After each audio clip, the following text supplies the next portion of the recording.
আমাকে তুমি বাঁচাও। কি হয়েছে মা? বল তো কি হয়েছে, কি হয়েছে বল। কি নাম তোর মা?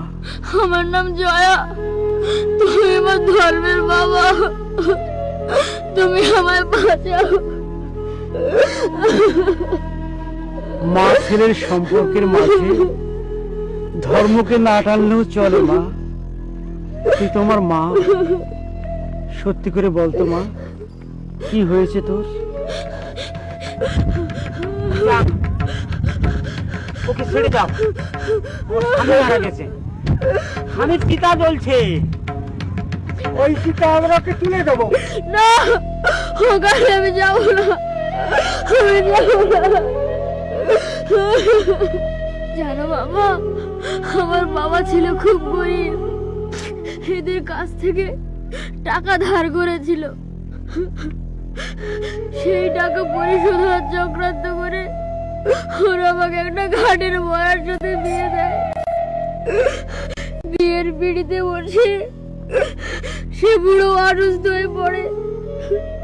আর 6 দিন পর গতকাল রাত্রে সে বুড়ো মারা গেছে। মারা গেছে বলেই তো তোমাকে ভাব মরণে যেতে হবে।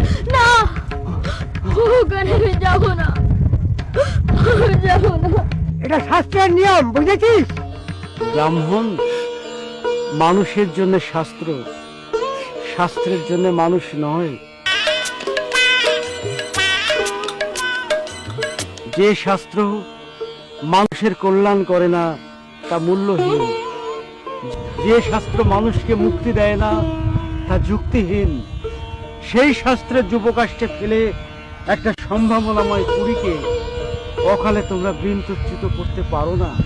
হরিচাঁদ, তোমার এত বড় স্পর্ধা যে তুমি শাস্ত্রকে অমর্যাদা করবে?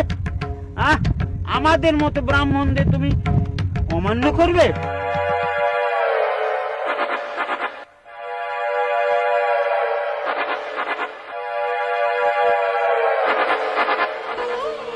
ব্রাহ্মণ, প্রকৃত ব্রাহ্মণ বলতে যা বোঝায় তোমরা কি তাই? ব্রহ্মার পবিত্র অংশে ব্রাহ্মণের জন্ম, ক্ষমা তার সবচেয়ে বড় গুণ। পবিত্র ব্রহ্মার অংশরূপী বলে তারা বন্যী গুণ সম্পন্ন। বন্যীর গুণ সমৃদ্ধে তারা হয় মহা তেজস্বী, দীপ্ত অগ্নিতে তারা হয় বাক সিদ্ধ। মুখে তাদের জ্বলে আগুন।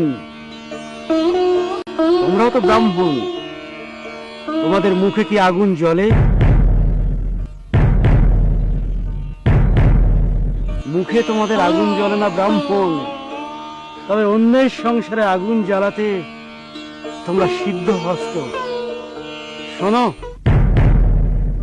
জেনেছো বোধ হয় বাংলার বুকে রামমোহন এবং ঈশ্বর পণ্ডিত তোমাদের এই বিধানের বিরুদ্ধে আন্দোলন শুরু করেছেন। তোমাদের এই অযৌক্তিক বিধান অচিরেই যে বিলুপ্ত হবে, এই কথাটা তোমরা মাথায় রেখো। চল মা, এসো সুজন।